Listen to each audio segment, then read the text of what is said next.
Muito bem, vamos lá então. Nós estamos no O Livro dos Espíritos, parte segunda, do Mundo Espírito, o Mundo dos Espíritos, capítulo 11, dos três reinos, os animais e o homem. Isso aqui é o nosso segundo item, né? O próximo item vai tratar da metempsicose, que a gente já vai finalizando então esse módulo. Bom dia, Maria. Bom dia, Marião. Então, pergunta 606 e seguintes, né, o tema que a gente vai trabalhar hoje. Então, vamos lá. Nós, então, vamos aqui para a questão 606. Na 605, que nós fizemos, Kardec estava procurando encontrar o ponto de contato que existe entre os homens e os animais, né? E aqui, então, ele trouxe uma proposta falando sobre a vida animal e a vida espírita, a alma animal e a alma espírita, como se nós tivéssemos dois componentes que constituem a nossa natureza humana, né? E aqui, então, os espíritos reforçaram, né, que não existem duas almas. Então, tem aqui o corpo que tem os seus instintos, mas ainda assim esses instintos estão muito mais ligados ao espírito do que ao corpo, né? Lembrando sempre que o corpo nada mais é do que uma constituição orgânica, né? Que trabalha ali no seu funcionamento autônomo e tudo mais. Mas, quando nós falamos em comportamento, todo esse comportamento está vinculado ao espírito, ao princípio inteligente. Então é isso que ele colocou para nós. Então nós temos ali algumas sensações peculiares aos órgãos, como é, por exemplo, a própria fome, o próprio sono, que é o cansaço, né? que vem pelo cansaço. Temos reações. Então, mas ele coloca aqui para nós que não existem duas almas. Existem ali os reflexos do corpo e existem as ações dos espíritos. Já na questão 606, que é o que a gente vai trabalhar hoje, de onde tiram os animais o princípio inteligente que constitui a alma de natureza especial de que são dotados, ou seja, de onde vem o espírito dos animais? Eles são feitos do quê? Qual é a sua origem? E a resposta dos espíritos, do elemento inteligente universal. Exatamente porque aqui os espíritos já esclareceram para nós a respeito da evolução desse princípio inteligente, desde o seu estado mais primitivo até o seu estado mais evoluído, pelo menos aqui na condição do nosso mundo, que é o espírito humano. Depois, no plano espiritual, ele continua evoluindo até chegar à sua condição mais pura. Mas, de qualquer forma, o princípio inteligente, ou seja, a alma de natureza, a alma dos animais, também parte do elemento de um elemento do elemento inteligente universal. Na questão 606A, então emanam de um único princípio a inteligência do homem e dos animais? Sem dúvida alguma. Porém, no homem passou por uma elaboração que a coloca acima da que existe no animal.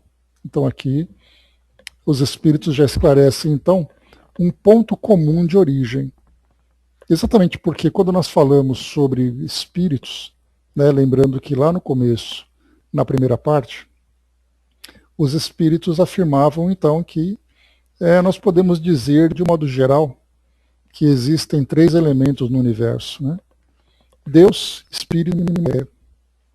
Quando nós falamos em Deus, algo que é para nós uma entidade incompreensível para nós, dada a nossa condição de criaturas ainda pouco evoluídas.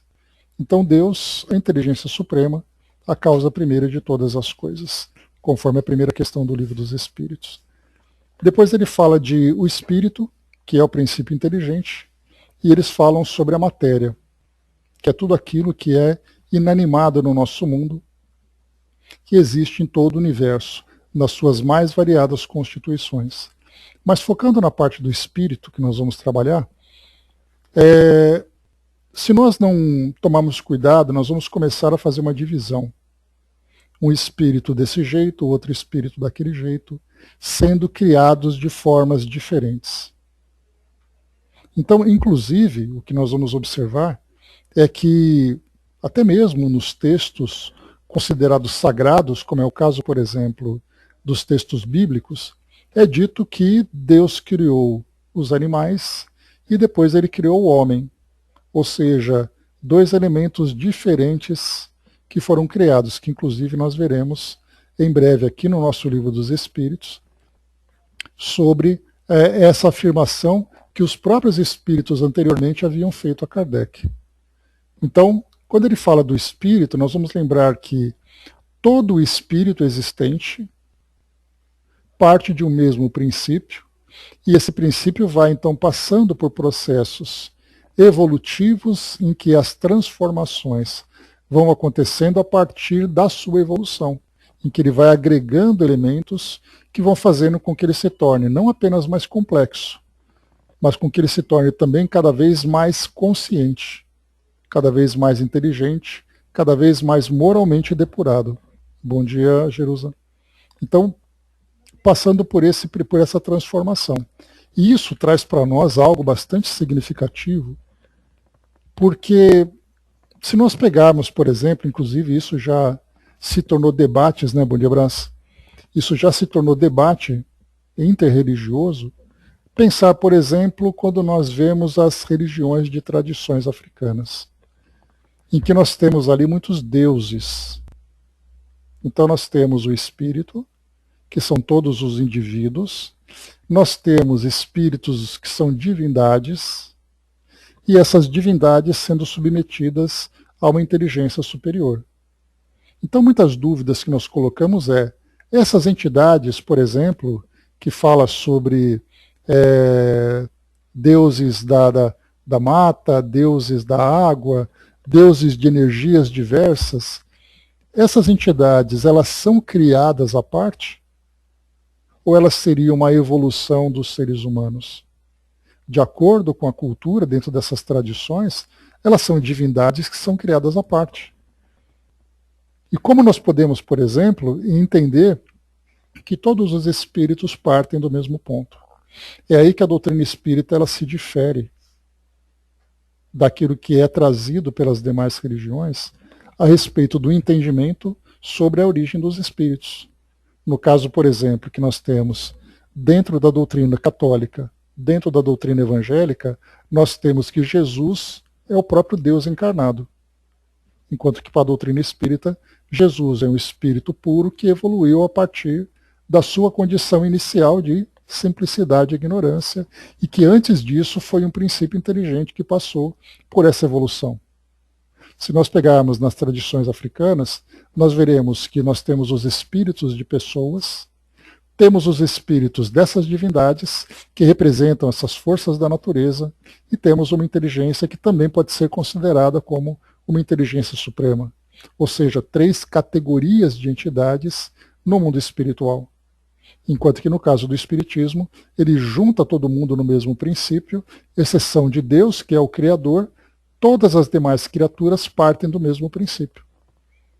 E é esse tipo de debate que nós temos hoje, esse debate de princípios filosóficos ou de princípios dogmáticos, para tentar entender exatamente do que é feito o mundo espiritual, quem são as entidades que compõem o mundo espiritual, quem são as entidades que compõem o próprio mundo físico.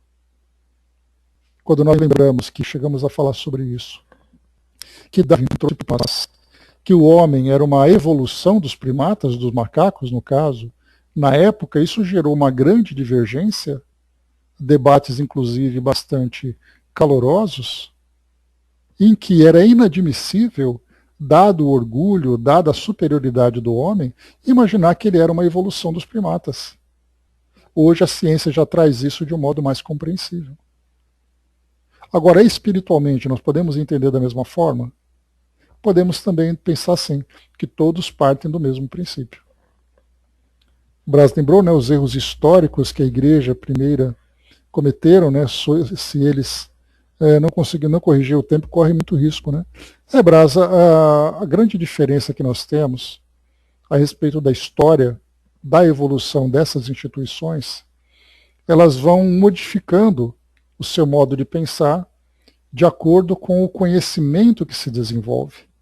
E isso demora muito tempo, porque quando nós falamos em dogmas, é muito difícil de ser modificado, porque o dogma ele acaba constituindo a base de uma determinada instituição, de uma determinada filosofia.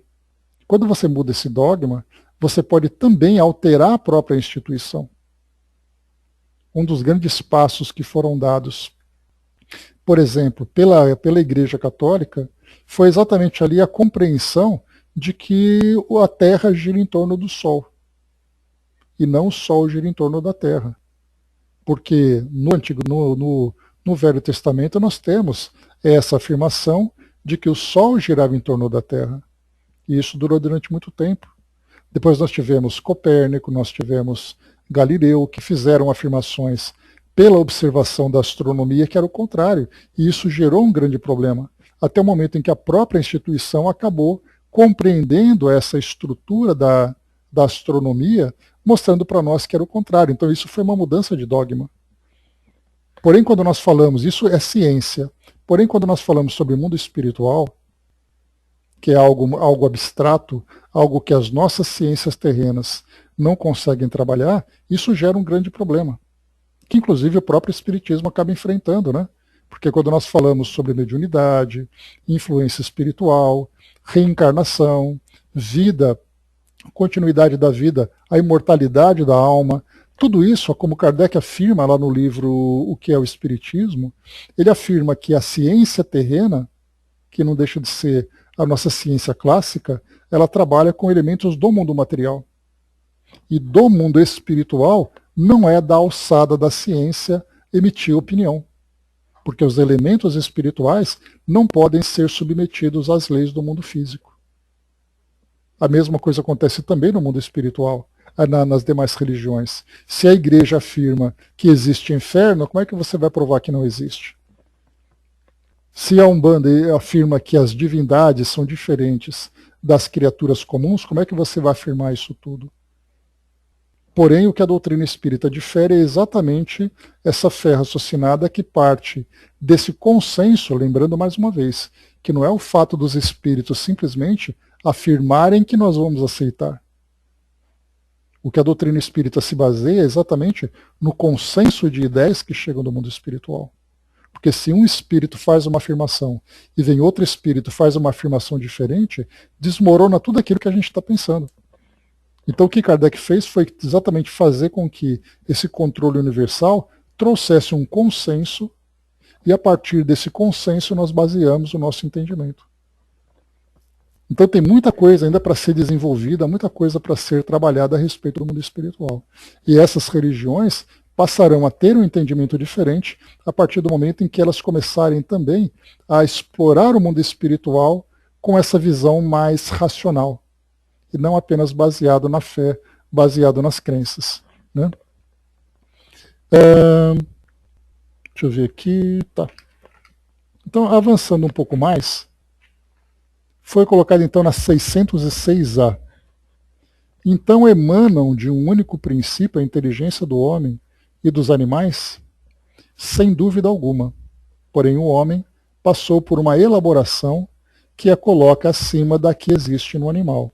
E essa elaboração ainda é para nós algo que nós não compreendemos. Porque não houve um detalhamento por parte dos espíritos a respeito de quais são os elementos que vão sendo agregados. O que nós sabemos é que esse princípio vai se desenvolvendo a partir do desenvolvimento da própria consciência. Porque já que é a consciência que modela a sua estrutura perispiritual, essa consciência, conforme ela vai se desenvolvendo, ela vai também se modificando. E aquelas espécies do reino animal, espécies inferiores, inferiores no sentido evolutivo e espiritual, elas também se baseiam a sua estrutura a partir de um condicionamento mental que elas vivenciam. Então toda essa parte do mundo espiritual relativa ao mundo animal, nós não temos informações que possam trazer para nós um entendimento de como essa elaboração é feita.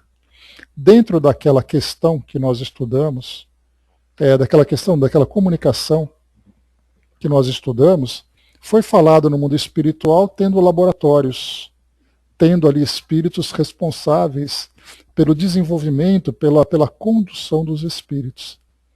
Então, esse ambiente do mundo espiritual e esse trabalho que é feito, ele é muito pouco explorado.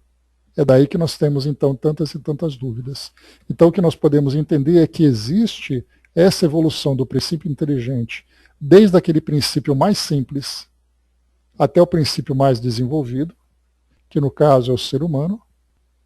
Sabemos que existe essa linearidade em termos de evolução, mas todas as ramificações de espécies, como é que uma espécie se desenvolve, como é que essa espécie evolui, o que acontece no mundo espiritual, isso simplesmente para nós é uma incógnita. É um grande enigma ainda nesse sentido, mas será esclarecido devidamente. Né? Sim, pode acontecer. O comportamento muitas vezes acaba sendo assim, né? Um comportamento dócil, um comportamento agressivo.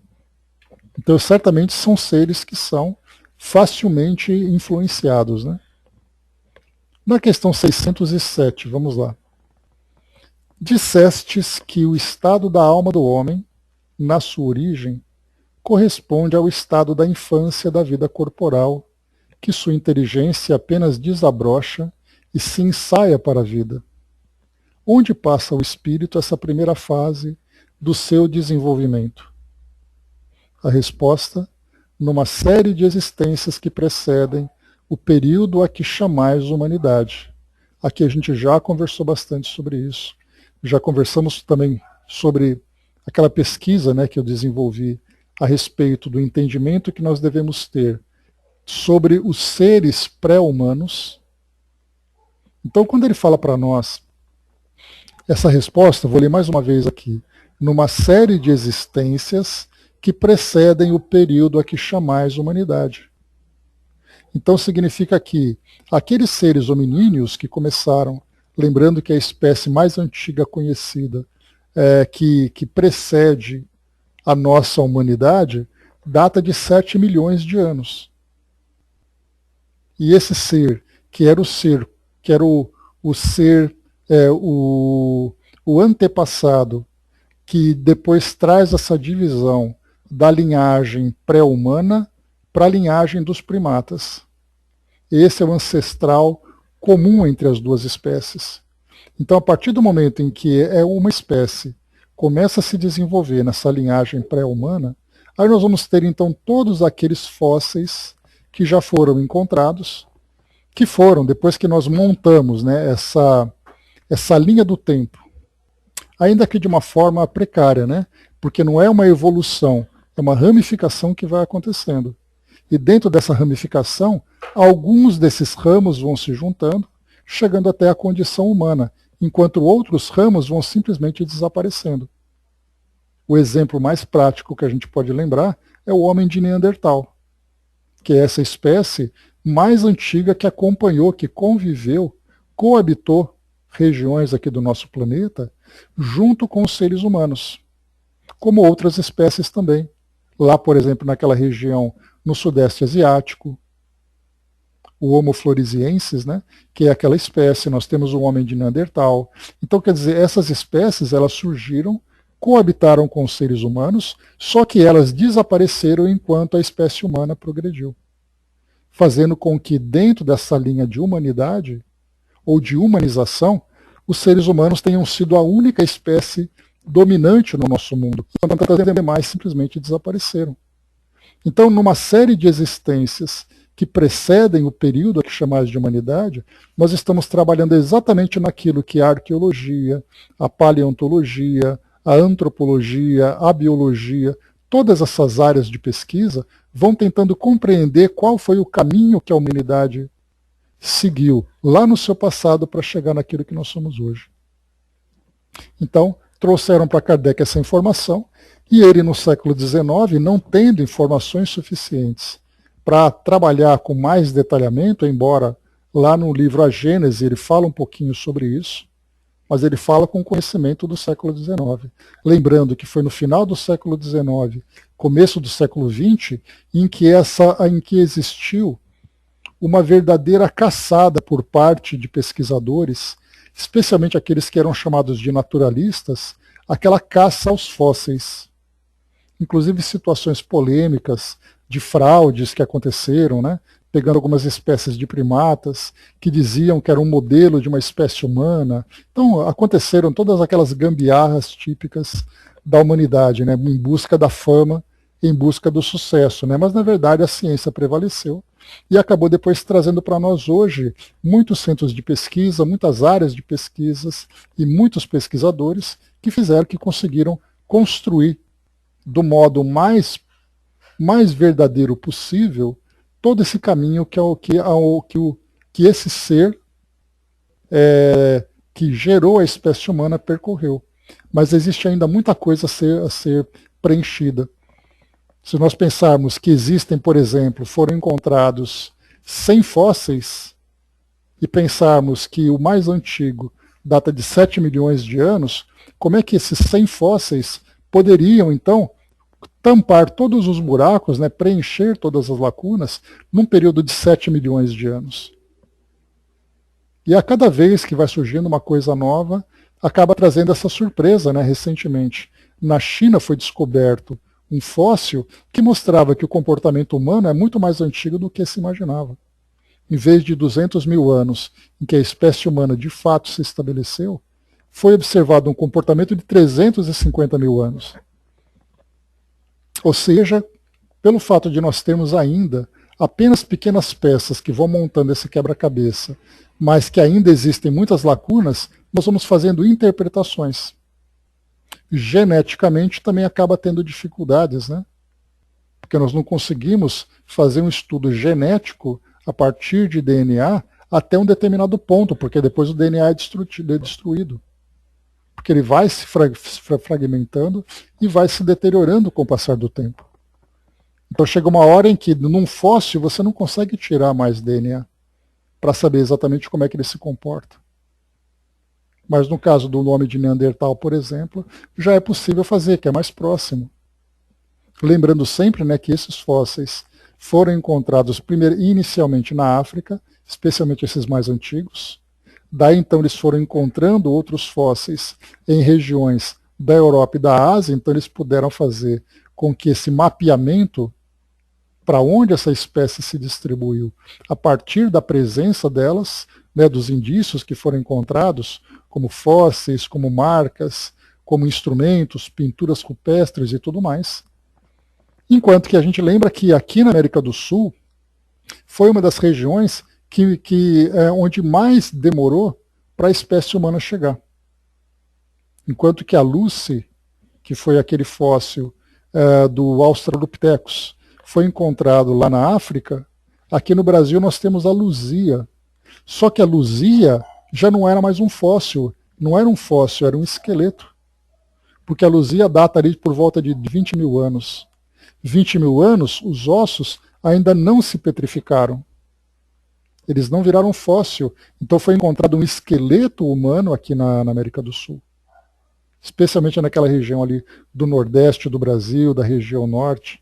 E aí então eles fazem essa estimativa de que essa espécie veio lá em cima pelo Alasca, descendo ali pela América do Norte, América Central, e outros indícios mostram que eles vieram também de embarcações ali pela Polinésia, pela Austrália, chegando ali no Chile, na Ilha de Páscoa, no Chile, até chegar nessa região nossa.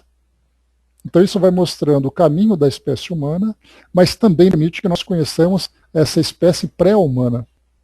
E a partir do momento em que a biologia mostra para nós essa espécie pré-humana, nós, através dos estudos da doutrina, conseguimos também fazer as nossas deduções sobre a evolução espiritual dessas espécies.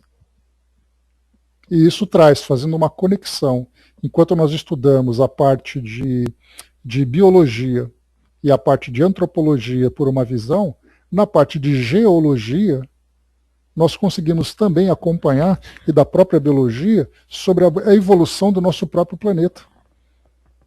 Se hoje nós temos, né, não, isso é fantasia, Brás, né, não tem fatos comprovados a esse respeito. Né, então a espécie humana ela teve sempre essa mesma característica, esses seres diferenciados acabaram não sendo comprovados. Né.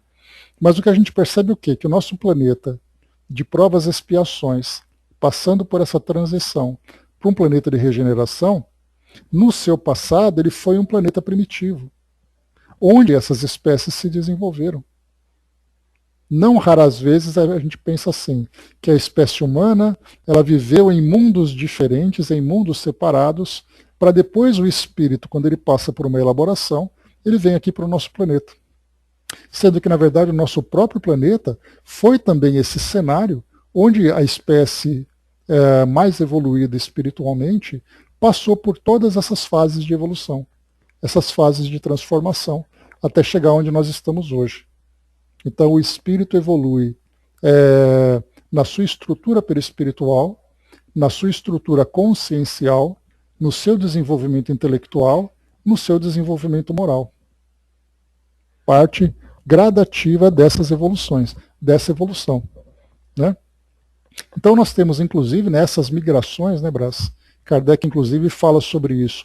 Ele não menciona capelinos, né? Quem fala dos capelinos é exatamente Emmanuel, lá no Caminho da Luz, que nós vamos estudar esse livro, mas Kardec fala sobre uma grande migração que aconteceu e uma grande migração que também vai acontecer, que já vem acontecendo.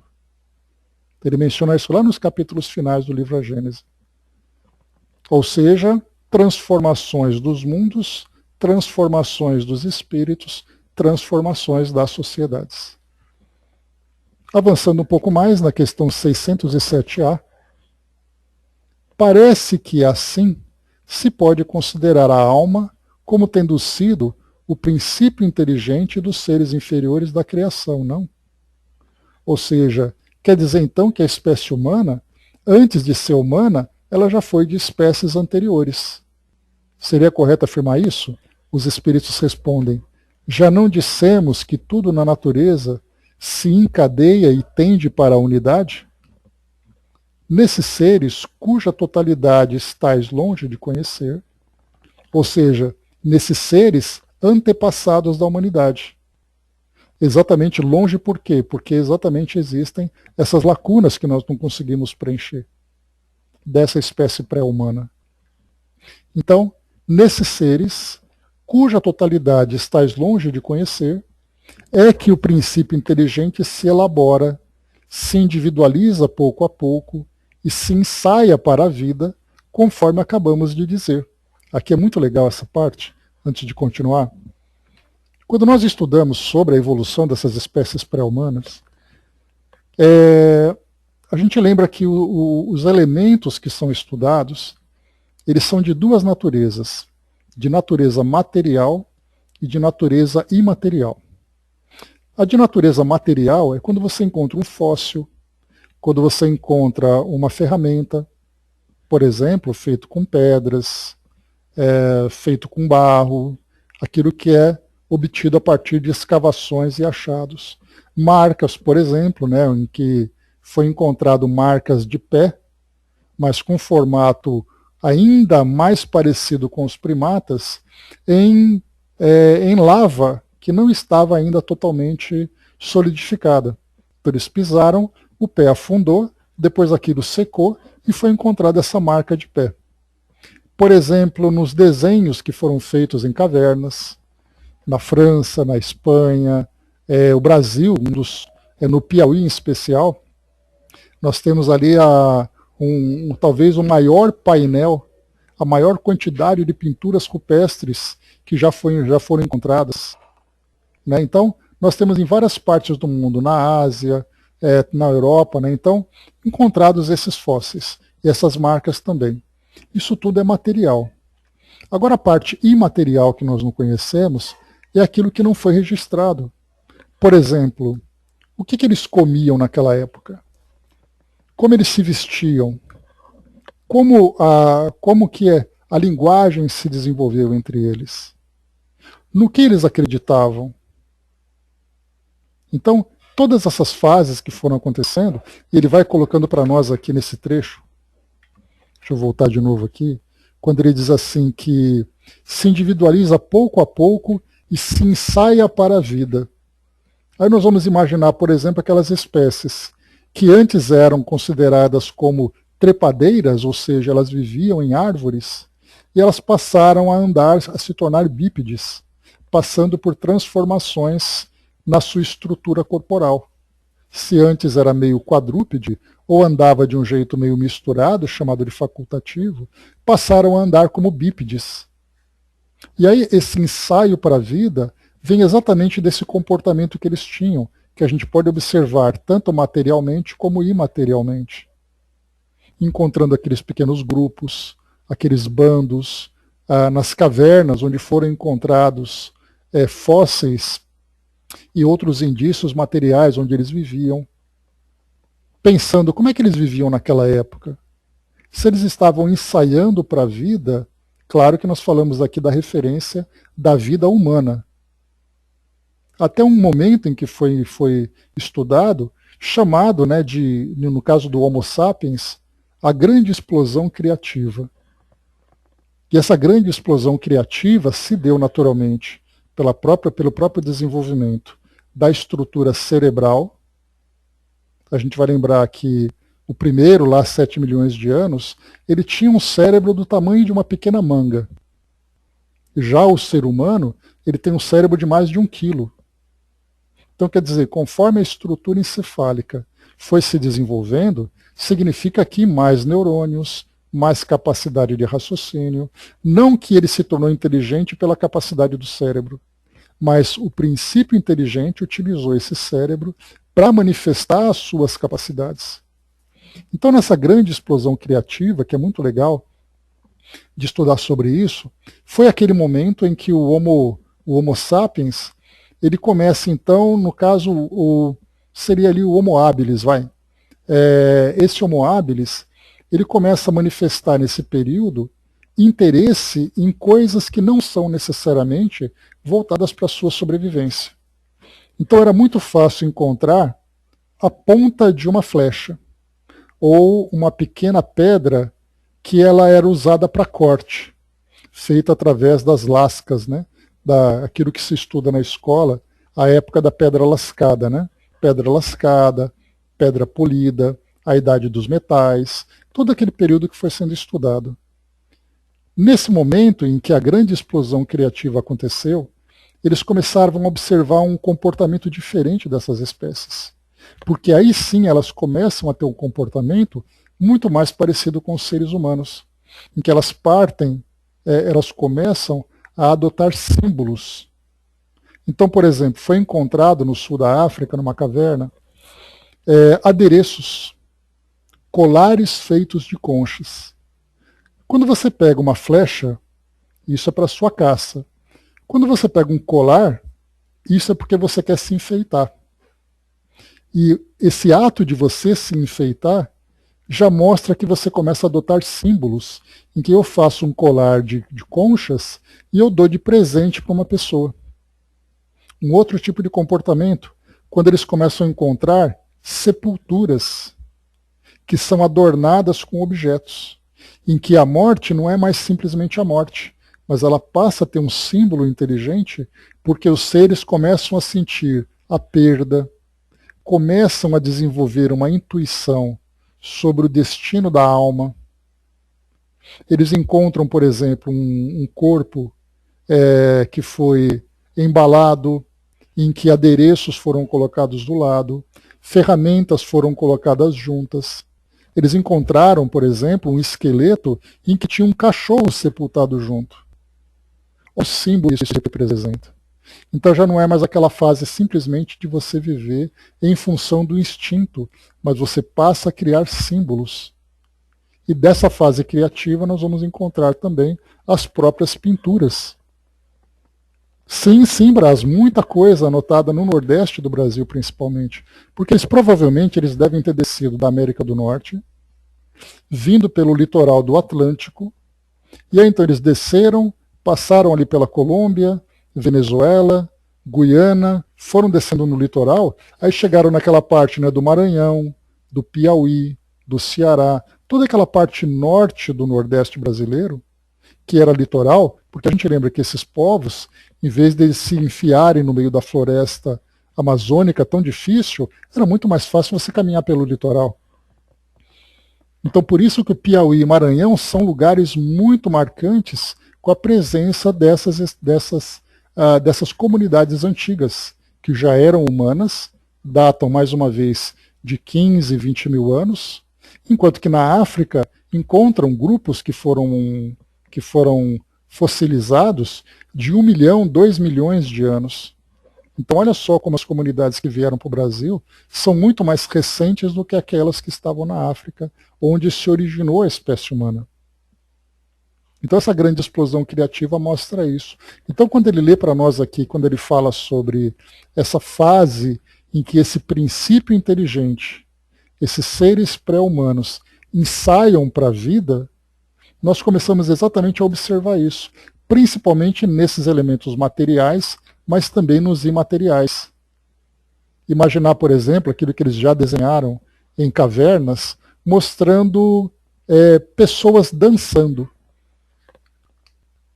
pessoas convivendo, a caça. Esses símbolos que eles vão marcando mostram um comportamento que vai direcionando aquele princípio inteligente para a sua humanização. Né? Vamos seguindo um pouquinho mais aqui. Deixa eu continuar lendo aqui, senão eu fico 3 horas falando sobre isso, de tão gostoso que é estudar esse assunto. Vamos lá. É, de certo modo, um trabalho preparatório, como da germinação, por efeito do qual o princípio inteligente sofre uma transformação e se torna espírito. Entra então no período de humanização, começando a ter consciência do seu futuro, capacidade de distinguir o bem e o mal e a responsabilidade dos seus atos. Assim, a fase da infância se segue a da adolescência, vindo depois a da juventude e da madureza.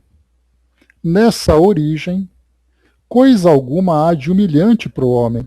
Olha só o que ele coloca aqui. Coisa alguma há de humilhante para o homem.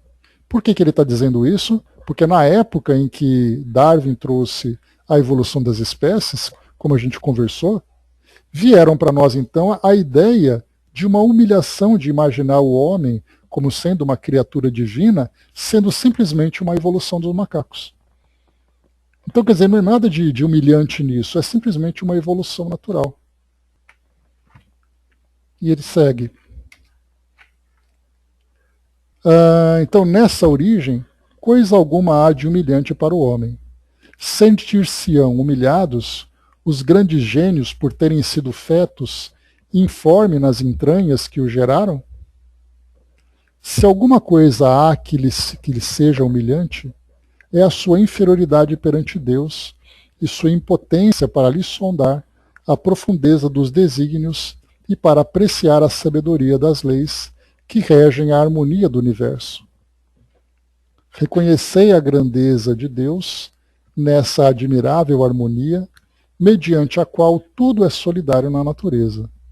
Acreditar que Deus haja feito, seja o que for, sem um fim, e criado seres inteligentes sem futuro, fora blasfemar da sua bondade que se estende por sobre todas as criaturas. Olha só o que ele coloca agora na questão 607b. Ele trouxe a 607, 607a e agora 607b. Esse período de humanização principia na Terra. A Terra não é o ponto de partida da primeira encarnação humana. O período de humanização começa geralmente em mundos ainda inferiores à Terra. Isso, entretanto, não constitui regra absoluta, pois pode suceder que um espírito, desde o seu início humano, esteja apto a viver na Terra. Não é frequente o caso, constitui antes uma exceção. Aqui é algo que eu até poderia dizer assim, opa, os espíritos deixaram de comentar uma coisa. Aquilo que eu falei há pouco para vocês, a Terra já foi um mundo primitivo. Todos esses fósseis, todas essas espécies que foram catalogadas, viveram aqui no nosso planeta numa época em que a Terra era um planeta primitivo. Agora, na condição em que nós estamos como planeta de provas e expiações, em evolução por um planeta de regeneração, certamente essas espécies já não se desenvolvem mais aqui. Mas já aconteceu no passado. Muitas vezes nós mesmos poderíamos ter sido uma das espécies originárias da espécie humana, vivendo há milhões de anos atrás. Portanto, a gente vai lembrar que o ambiente ele tem que ser favorável para o desenvolvimento dessas espécies. Hoje, uma das teorias que são apresentadas a respeito da convivência do homem de Neandertal com o Homo sapiens, que é a espécie humana, não é um extermínio natural, não é simplesmente uma seleção das espécies, mas muitas vezes levando em consideração que a relação entre homem de Neandertal e a espécie humana em alguns locais aconteceram de um modo bastante conflituoso, em que a espécie humana teria dizimado comunidades de neandertais pelo fato de serem diferentes. Então tudo isso vai mostrando para nós que o nosso planeta também já foi berço desses princípios inteligentes que estavam evoluindo. Não temos hoje condições de trazer de um modo mais claro, definitivo, esse percurso que o espírito viveu aqui no nosso planeta, mas a partir dessas amostras que foram encontradas, desses indícios, dessas provas, que foram encontradas mostrando a evolução dessa espécie, mostra para nós que essa humanização também aconteceu aqui no nosso mundo. A própria história, a própria ciência mostra esse caminho.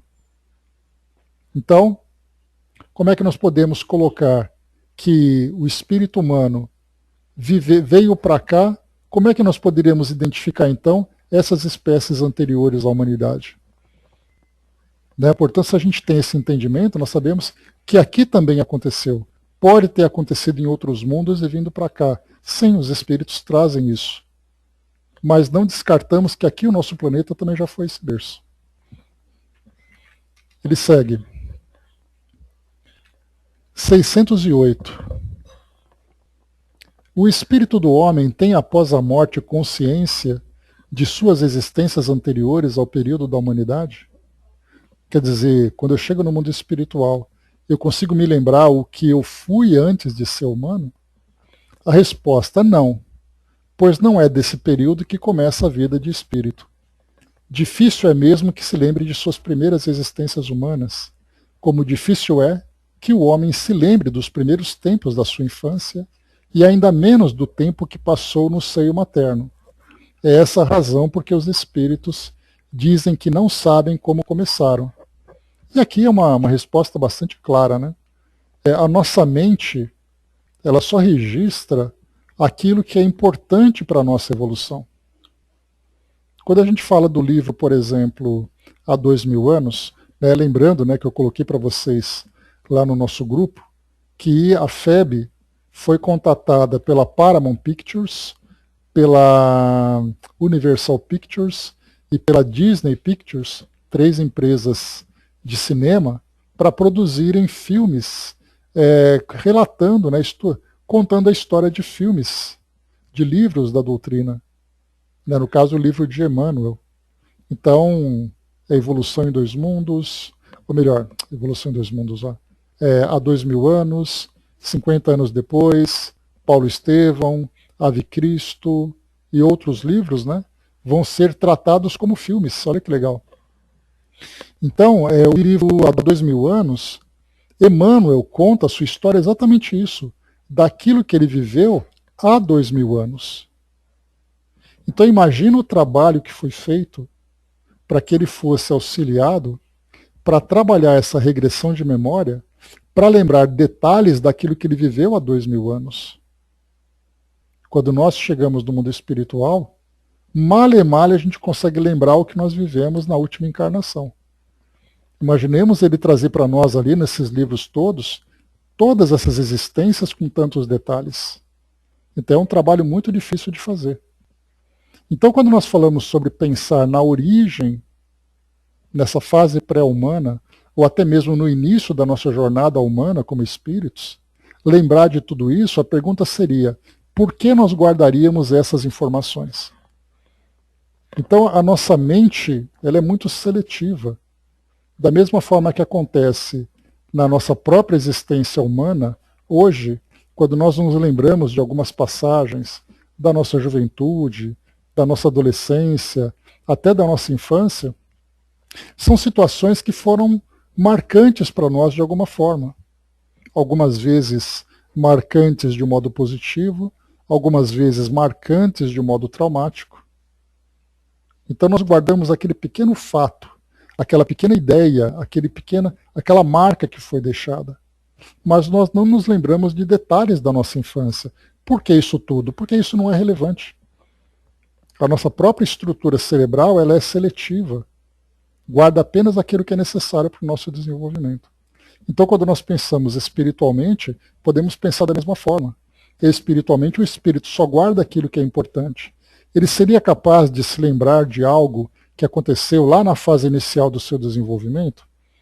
Podemos entender que com um bom esforço e com um bom motivo, os espíritos poderiam trabalhar com essa regressão de memória, buscando aqueles resquícios mais profundos de suas memórias. Mas para isso tem que ter uma utilidade significativa. Porque isso faria que não apenas um esforço para que o espírito se recordasse disso, mas depois também um trabalho muito profundo para que ele lidasse com essas lembranças. Porque aquilo que nós já falamos sobre regressão de memória, você se lembrar de alguma coisa que foi esquecida é uma coisa. Você lidar com o efeito daquilo no seu comportamento depois no seu psiquismo é outra coisa. Se pensarmos, por exemplo, olha, eu estou voltando, encontrando 3 existências anteriores. Só que lá eu vejo crimes, violência, frustrações. Como é que eu vou lidar com essas lembranças agora? É daí que existe, no caso de terapia de vivências passadas, o terapeuta tem exatamente essa função, de buscar aquele ponto em que causa esse sofrimento no indivíduo e depois lidar com essas lembranças para que essas transformações repercutam positivamente na sua existência atual. A mesma coisa acontece espiritualmente. Imaginemos se eu volto no passado e eu me lembro lá como sendo ali um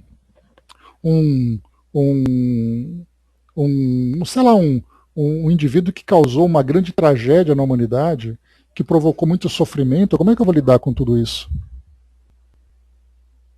Esse é o grande drama que nós temos. O Brás lembrou, lembro de quando eu engatinhava e os primeiros passinhos ficava todo com o povo me aplaudindo, Lembra disso, Brás? Eu tenho lembranças assim muito vagas, talvez ali meus 5 anos de idade, 5 anos, 6 anos, por ali. Mais do que isso eu não consigo chegar lá longe, não. Agora tem gente que realmente tem ali uma memória privilegiada, que tem lembranças muito detalhadas dessa primeira infância. Só que isso acaba depois sobrecarregando a mente, Porque você tem que lidar com muitas informações. A Angelina colocou, assistiu uma palestra em que o expositor falou que Emmanuel estava encarnado e está com 24 a 25 anos. Você tem algo sobre... o que a gente lembra, Angelina, provavelmente esse palestrante se baseou nisso, é que o Chico dizia que quando ele desencarnasse, ele inverteria o papel com Emmanuel. Ele ficaria como mentor, como orientador, e Emmanuel reencarnaria. E isso foi uma daquelas falas que atribuíram ao Chico. Se nós nem pensarmos que o Chico desencarnou em 94, não, em 2002, de 2002 para cá são 23, 24 anos. Então, quer dizer, é aquela... são vários, Brás? Várias pessoas que conviveram com o Chico falam coisas. Não, porque o Chico me disse, porque o Chico falou e coisa e tal, Tanto que uma pessoa disse que o Chico disse que o Chico comentou com ele que numa existência passada o Chico teria sido tal pessoa. Depois o outro disse que o mesmo Chico, teria dito que numa outra encarnação ele foi outra pessoa. Então, quer dizer, é aquele disse que me disse, O Chico sempre disse um monte de coisa para todo mundo, mas a gente nunca ouviu o Chico falar nada. Então essa parte de Emmanuel talvez tenha sido baseada nessa ideia, de que o Chico ficaria no mundo espiritual e Emmanuel reencarnaria, e nessa reencarnação partindo desse momento em que o Chico desencarna, daria mais ou menos essa estimativa de tempo. Né? Talvez seja baseado nisso que ele trouxe. Tá? Então, André Luiz também, já foi afirmado que André Luiz já teria reencarnado. Né? Então, quer dizer, várias pessoas, né? Tá vendo, Brás? Quantas pessoas falam? Na verdade, é uma curiosidade nossa que não tem muita utilidade, que Joana de Ângeles já estava reencarnando. Quer dizer, o que isso tem de relevante para nós, né? É simplesmente o espírito que está vindo aqui cumprir a sua parte no seu processo evolutivo. E, ao mesmo tempo, contribuindo com a evolução da própria sociedade aqui brasileira, no caso, né? Mas todo dia está reencarnando gente que a gente nem imagina. Então, é na questão 608. Agora, tem a 609, que tem aqui uma resposta um pouco mais longa. Depois a 610. Deixa eu ver aqui. Vamos lá, dá para acabar assim. Uma vez no período da humanidade, conserva o espírito traços do que era precedentemente, quer dizer, do estado em que se achava no período a que se poderia chamar anti-humano. Aqui a gente pode chamar de pré-humano, né? Então nós trazemos traços dessa personalidade? A resposta: conforme a distância que medeie entre os dois períodos de progresso realizado.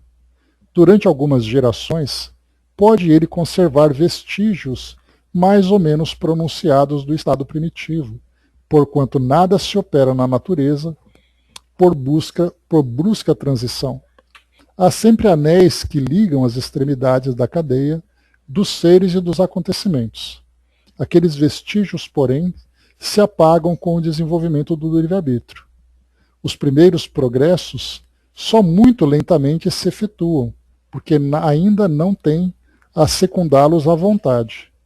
Vão em progressão mais rápida à medida que o espírito adquire mais perfeita consciência de si mesmo. E aqui a gente pode colocar como considerar tanto aquilo que diz respeito à sua inteligência desenvolvendo, como ao seu comportamento. Imaginar, por exemplo, que no passado nós tínhamos alguém que era muito selvagem, muito agressivo. Essa agressividade pode acompanhá-lo durante algumas existências, trazendo ali, né, a violência como parte da sua história. Por outro lado, nós temos alguém que está muito ligado a essa parte ritualística, cultural, cerimonial, e isso faz com que em encarnações futuras ele mantenha esse comportamento, se tornando, por exemplo, um artista. Um indivíduo muito ligado ao mar, em que a sua trajetória se desenvolveu em regiões litorâneas, em que o mar era para ele aquilo que ele tinha de melhor. Aquela pessoa é alguém que tem uma relação muito próxima com isso. Alguém que, com a agricultura, ele é um agricultor no passado e essa questão da natureza está muito impregnada na sua personalidade. Ele segue levando esse comportamento. Então, essas mudanças vão acontecendo e mesmo que ele traga vestígios que são positivos, isso vai se depurando. E se é negativo, ele vai dominando. Né? E a última questão, para a gente finalizar. Ter-se-ão enganado os espíritos que disseram constituir o homem um ser à parte na ordem da criação? Essa questão 610 ela está ligada à primeira edição do Livro dos Espíritos. Porque lá Kardec perguntou se o ser humano, se o espírito humano, era um ser criado à parte. E os espíritos disseram que sim. E aí Kardec, então, depois ele coloca uma consideração. Eu vou colocar depois para vocês essa questão lá no nosso grupo. Kardec coloca uma consideração falando exatamente isso. Que os animais são animais e a espécie humana é a espécie humana. São seres criados à parte. E aí depois, em 57, quando foi publicado o Livro dos Espíritos, em 59, Darwin lança a evolução das espécies. E aqui, em 1860, um ano depois, Kardec volta a questionar. Ter-se-ão enganado os espíritos que disseram constituir um homem, um ser à parte na ordem da criação? Porque eles afirmaram no primeiro livro. E aí veio a resposta da evolução das espécies, e aí Kardec pergunta. E eles respondem, não, mas a questão não fora desenvolvida. Ademais, há coisas que só a seu tempo podem ser esclarecidas. O homem é, com efeito, um ser à parte, visto possuir faculdades que o distinguem de todos os outros e ter outro destino. A espécie humana é a que Deus escolheu para a encarnação dos seres que podem conhecê-lo. Então a resposta que eles deram para nós é que, na verdade, a questão não havia sido devidamente esclarecida naquele ponto. Então o que ele pode colocar para nós aqui, que a resposta que ele põe, é que seria como se fossem, na vida acadêmica, os alunos de uma escola e os alunos de uma universidade. Quer dizer, então, que os alunos de uma universidade são um grupo à parte daqueles alunos da escola? A resposta dos espíritos, sim, porque eles já atingiram um grau de conhecimento maior do que aqueles que ainda estão na escola. Apenas nesse sentido. Mas aqueles que estão na universidade são indivíduos que passaram pela escola desde o momento da alfabetização. Então a trajetória do espírito segue esse mesmo caminho. Ele vai se aperfeiçoando. No momento em que ele alcança a humanidade, aí sim ele se torna um grupo diferenciado aqui no nosso mundo. Mas a sua origem é a mesma. André colocou, né, então não foi uma planta, né, nem mamute, nem gato, o que muitos acreditam que tivemos esse desenvolvimento. Não, a nossa personalidade, Andréa, ela é formada por um processo desconhecido para nós. O que nós sabemos é que o princípio inteligente ele vai evoluindo, mas seguindo caminhos que são desconhecidos e as transformações que ele vai vivenciando. Lembrando que a planta ela não tem alma, né? Ela tem um princípio vital. Mas a alma ela começa a se agregar a partir do momento em que entra no reino que nós podemos chamar ali de não vegetal, né? Seria mais desenvolvido. Então, o modo como esse processo vai acontecendo, né, porque como a gente lembra, se nós pegarmos essas comunidades pré-humanas, elas vieram de evolução de outras espécies, até entrar nesse caminho que podemos dizer que é como se fosse um trilho de trem, em que ele tem um destino, que é levar esse espírito a alcançar essa evolução toda. E essas transformações que vão acontecendo é muito mais uma questão de desenvolvimento intelectual, moral, a formação da sua personalidade. Agora, aquilo que antecede esse grupo, isso nós não temos informações. O modo como isso acontece. Já vimos que nós chegamos até a ter uma resposta uma vez de um espírito amigo que trouxe para nós aqui no estudo, que ele comentou que o gato não vira cachorro na evolução. O caminho que esses princípios seguem são caminhos diferentes. Quer dizer que o gatinho vira uma onça, depois ele vira um leão, depois do leão ele vira outra coisa. O caminho não é assim que acontece. É algo que ainda precisamos de mais detalhamento para poder entender exatamente esse universo do mundo animal, do mundo veterinário, digamos assim, ou do mundo biológico, para entendermos de que modo que o princípio inteligente se desenvolve. Tá? Não sabemos. Qualquer coisa que a gente fale nesse sentido é mera especulação. Tá bom? Então é isso, pessoal. Pois é, Bras, mas era natural. O conhecimento na época não estava desenvolvido ainda. Ele tem que aguardar o momento certo. Os espíritos não podem antecipar aquilo que nós não temos ainda a capacidade de assimilação. Precisamos ter alguma coisa concreta para depois trabalharmos em cima disso. Então é muito natural que tenha essa evolução. Assim como hoje nós estamos estudando, por exemplo, o livro Consolador, que vem trazendo muitas ideias a partir de referências atuais e não referências do século XIX. Pois é, né? Mas muitos afirmam que iniciamos como animal, como vegetal, uma vez que lá adquirimos a sensibilidade. Né? Acho muito sério isso. Melhor falar isso do que afirmar uma situação complexa. O que a gente pode lembrar, Andréa, é que o princípio inteligente ele passa por essas etapas de evolução. Mas a nossa personalidade, o modo como ela é formada, aí para nós é desconhecido. Então é melhor a gente dizer não sabemos por enquanto, do que tentarmos trazer ali algum tipo de afirmação que não se tem conhecimento ainda. Pois é, nem ali, né, tem a planta carnívora, tem ali a dormideira, quer dizer, cada um vai escolhendo o que quer ser. Depois você passa para ser uma barata. Não é assim que funciona, né? Mas é isso, pessoal. Fechando por aqui, então, o nosso estudo de hoje. O próximo tema, para a gente poder concluir, vai ser o metempsicose. Temos aqui uma, duas, três questões. Três questões sobre a metempsicose. E depois finalizamos, então, essa parte, essa segunda parte do Livro dos Espíritos, para depois começar a terceira parte, entrando na parte mais moral, representada ali pelo Evangelho segundo o Espiritismo, né, a parte mais moral, e mais filosófica também. Tá bom? Então, fechando por aqui o nosso estudo de hoje.